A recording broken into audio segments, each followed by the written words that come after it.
Early in mitosis, during prophase, the nuclear membrane and nucleolus begin to break down. So we've skipped interphase here. All right? This video is just focusing on these two parts of the cycle.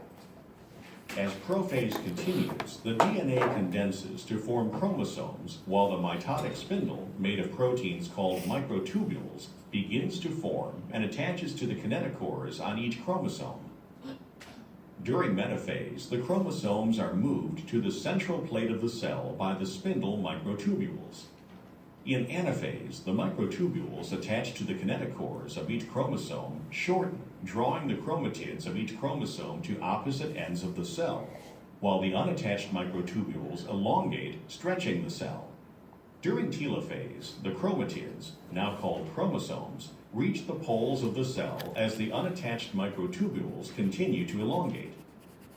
The nuclear membranes begin to reform as the nucleoli reappear and the chromosomes relax as the DNA unwinds.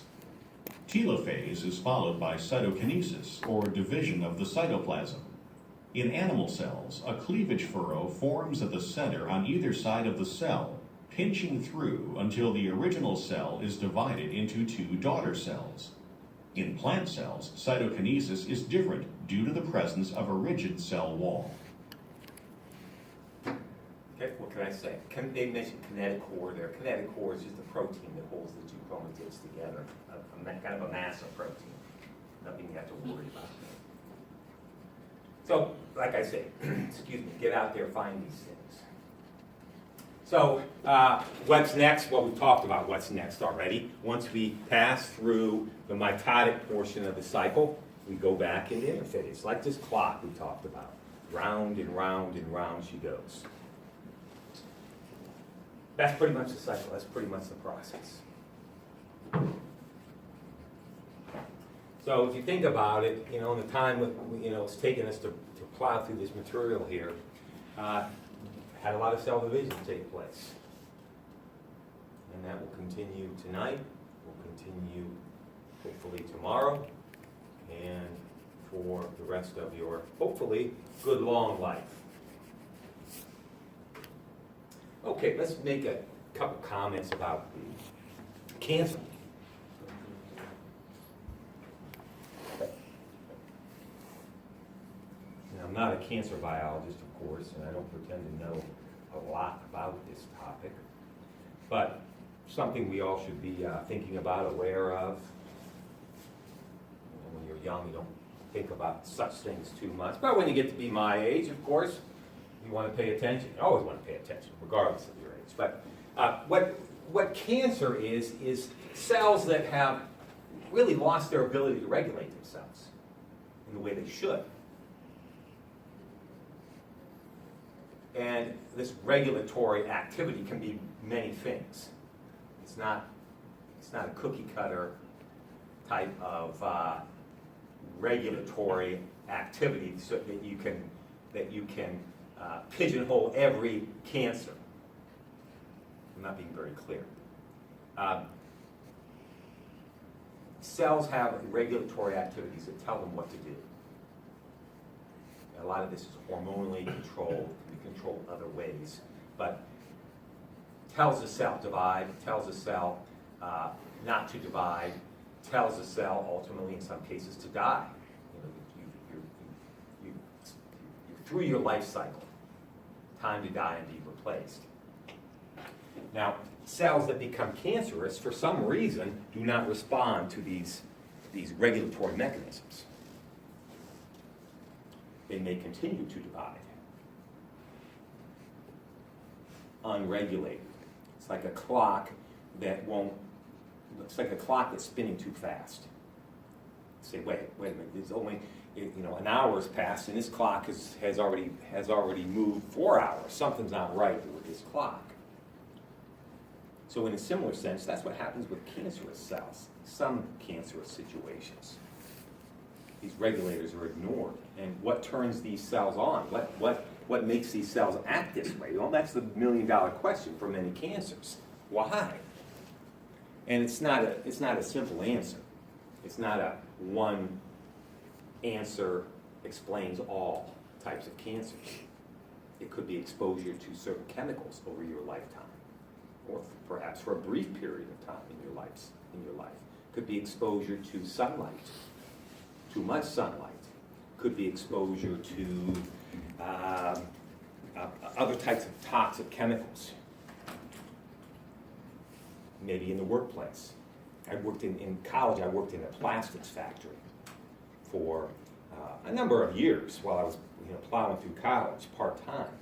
And oh my God, I go back today and I think about those chemicals that I was exposed to.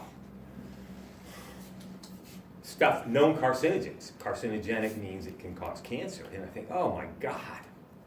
And I didn't work there for that long. But I think about the people who were there 20, 30 years. So that can play a role in damaging DNA and allowing these regulators to become non-functional, causing these regulators to become non-functional. So what can happen is if the tumor is what we call malignant, it can spread. It can move to other parts of the body, these cancerous cells, and impact the other parts of the body.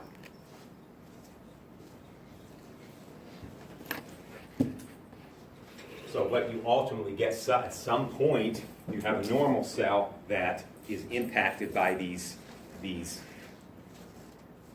carcinogens, for lack of a better word, and you get some sort of mutation in the cell. So here is where these regulatory mechanisms cease to work. And once that happens, the cell essentially goes wild.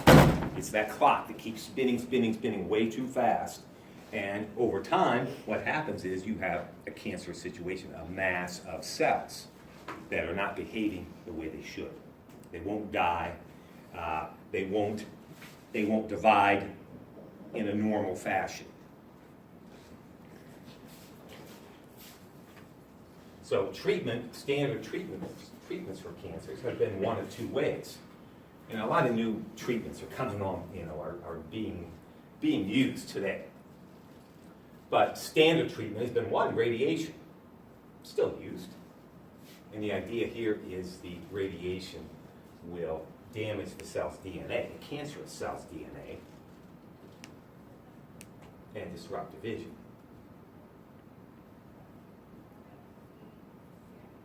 So it's essentially like taking a sledgehammer and whacking that clock with a sledgehammer and destroying it, so it cannot continue to spin. Well, of course, the problem with radiation is it kills healthy cells too. But we're getting very good at targeting specific cells when it comes to radiation, specific cancerous cells. So that has become, if I can use the word, safer to use over time. Chemotherapy is drug therapy to accomplish the same thing, disrupt the division of the cells. And as I said, all sorts of new treatments coming on board. I think in the future what's going to happen is we're coming up with therapies that use the person's own immune system to attack the cancerous cells. So you can, what is called, seed certain cells into a particular person who's suffering from cancer, and somehow these so-called seeds, as they're known, identify cancerous cells, and your own immune system is used to destroy these cells.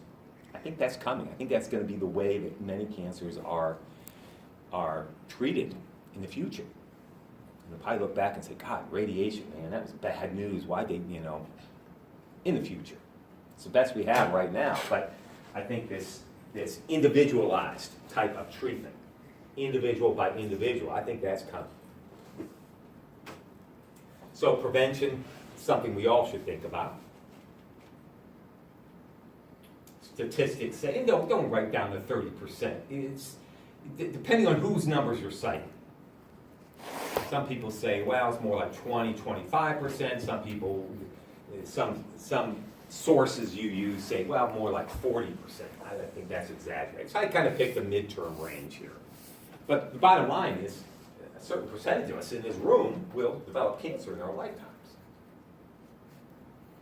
Roughly 3 out of 10.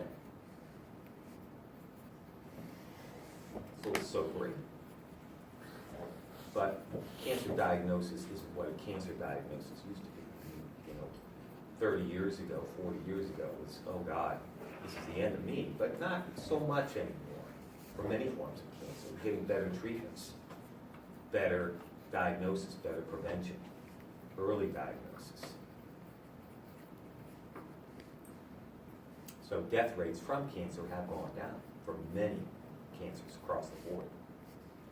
But what can you do to prevent? Well, the best thing you can do is lifestyle changes. Like what? Eating healthy, Eat healthy, exercise, don't smoke, Wear sunblock. wear sunblock. Yeah, those are three big ones. The biggest thing is if you smoke, God, stop! Stop, you'll be glad you did when you get to be my age. And then you have to start thinking about, oh God, I've been smoking for 30 years, man. Oh man, it's gonna catch up with me here. So exercise. It's been shown that exercising, good diets, reduces what we call inflammation. We talked about inflammation before, but inflammation might be a trigger for this cancerous situation. Might damage cells, might damage DNA of cells, leading to a cancerous situation. So exercise is good for you on so many levels. Does exercise prevent inflammation? It reduces it. It reduces inflammation of cells. Wear sunscreen. That makes sense, but you see people walking around and, I want to eat a tan. People still lay out in the sun. I don't get it. I don't get it. It's been shown time and time again. Most common form of cancer, skin cancer. Many are easily treated, but there are certain types of cancer, skin cancers, that are very aggressive. You don't need that. Once again, it'll catch up with you when you get to be, my age type of thing. So wear your sunscreen, even if you're out for just a short while. It doesn't take, a big, long-term exposure. It's short exposures, short exposures, short exposures. Quit smoking, of course. Watch your weight. High fiber, low fat. That makes sense, again, on a lot of different levels, not just for cancerous situations, but thinking about diabetes, heart disease, strokes, these sorts of things. Lots of colorful fruits and vegetables. More colorful, the better.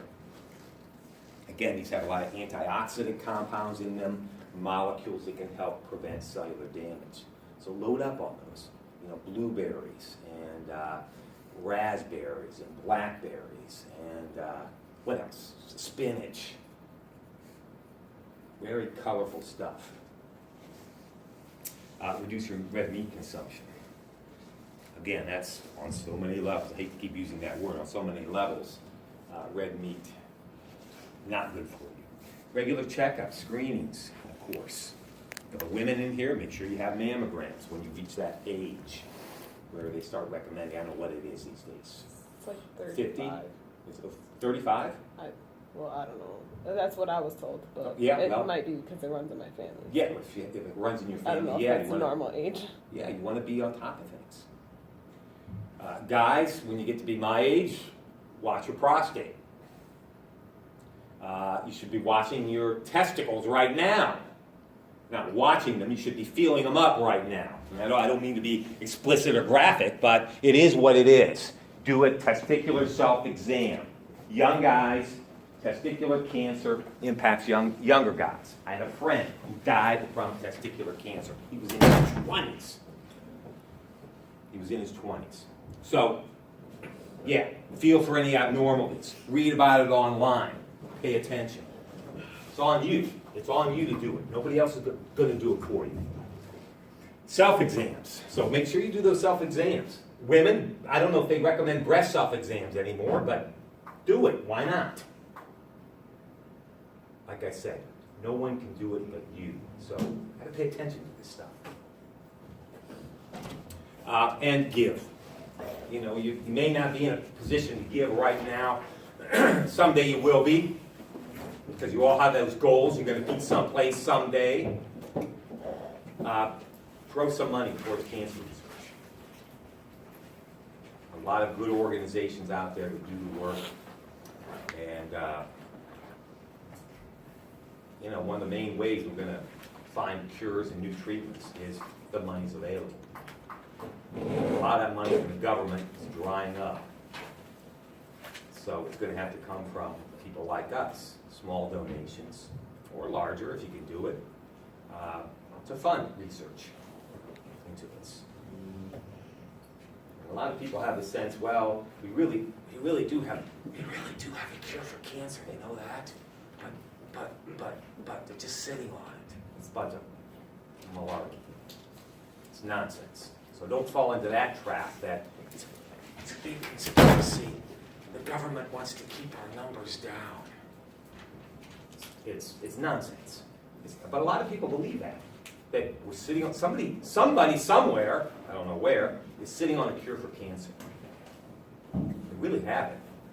But it's a government conspiracy or somebody's conspiracy to keep our numbers down. No, it isn't. You know how much cancer treatment costs the government? Costs all of us?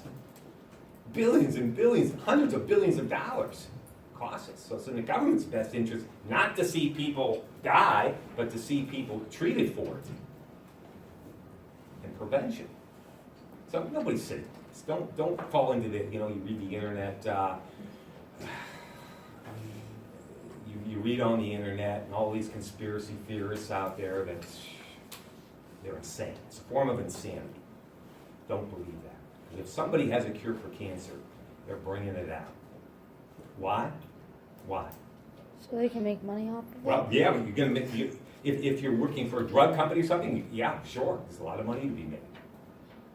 And you're going into the history books. You're going to be in the history books. So who would say, nah, I'm going to sit on it? If I had a chance to go into the history books where 100 years from now, 200 years from now, people say, oh yeah, this guy came up, this woman came up with cure. Yeah. So anyway, I'm being long-winded here, but give when you can. It's important. All right, so there's our cutoff for the quiz on Friday. Right there. Cell division, start to finish.